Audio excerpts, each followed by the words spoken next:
Bonjour bien-aimés frères et sœurs, bienvenue dans notre partage quotidien Living Word. Ce matin, la grâce du Seigneur est sur nous, sa présence nous rassure. Seigneur, quand je marche dans la vallée de l'ombre de la mort, je ne crains aucun mal, car tu es avec moi, ta houlette et ton bâton me rassurent. Tu es notre forteresse, notre haute retraite, que la gloire te revienne dans le nom de Jésus. Bienvenue dans notre partage quotidien. Ce matin, nous allons parler de la part de Dieu. Le thème de notre méditation, c'est la foi fondée sur la puissance de Dieu. Et nous lisons dans 1 Corinthiens 2, le chapitre 3, au verset 5, il est écrit « Moi-même j'étais auprès de vous dans un état de faiblesse, de crainte et de grand tremblement, et ma parole et ma prédication ne se reposaient pas sur les discours persuasifs de la sagesse, mais sur une démonstration d'esprit et de puissance, afin que votre foi fût fondée non sur la sagesse des hommes, mais sur la puissance de Dieu. » Bien-aimés frères et sœurs, il y a des vérités que nous ne pourrons ignorer. Le monde de ténèbres est super bien organisé. Le diable a une longueur d'avance sur nous car il connaît la parole mieux que nous, simplement parce qu'il était un ange de lumière et il vivait auprès de Dieu. C'est un accusateur et il sait comment nous affaiblir en passant par nos manquements et nos faiblesses. Cependant, il y a une chose qu'il ne saisit pas et qu'il ne peut pas comprendre. Il ne peut pas écouter. C'est la prière en esprit, c'est les soupirs inexprimables et la foi d'un chrétien, la foi fondée sur la puissance de Dieu. Parce que c'est l'expression du surnaturel, de choses invisibles qu'on appelle à l'existence et le diable ne peut pas le comprendre. Parce que pour lui, c'est surprenant, c'est du tout à coup. Naturellement, la foi vient de ce que l'on entend et ce que l'on entend, c'est la parole de Dieu.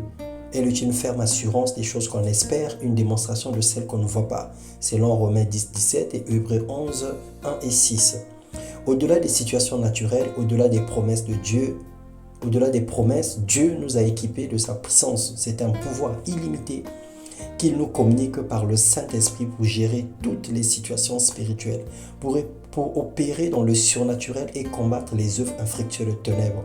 Au-delà de nos 5 sens, la foi fondée sur la puissance nous emmène à renverser les plans du diable dans le domaine où il ne peut nous contredire, où les simples prières et les jeûnes et autres n'ont pas pu apporter la solution. La puissance de Dieu règle tous les problèmes à la fois naturels et surnaturels. Mais il faille avoir la foi fondée là-dessus. Si tu ne crois pas à la providence divine, si tu ne crois pas au Saint-Esprit, si tu ne t'abandonnes pas entièrement à lui et que tu ne le considères pas comme guide, comme enseignant, comme soutien, tu ne pourras pas accéder à ces choses.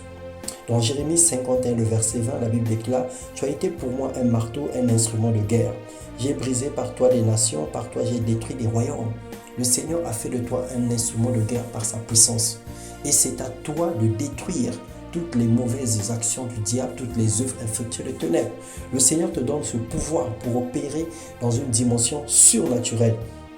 Dieu a fait de nous des instruments puissants entre ses mains pour empêcher l'accomplissement des desseins malveillants de Satan, pour éteindre les traits enflammés de l'ennemi, pour prier pour les malades et pour libérer les captifs. Selon Luc 4, 18, lorsque Jésus disait « L'Esprit du Seigneur est sur moi parce que le Seigneur m'a oint pour annoncer une année de grâce, pour proclamer la délivrance aux captifs, pour rendre libres les opprimés, proclamer une année de grâce. » Le Seigneur lui a doté d'un pouvoir surnaturel pour pouvoir opérer dans une dimension exceptionnelle.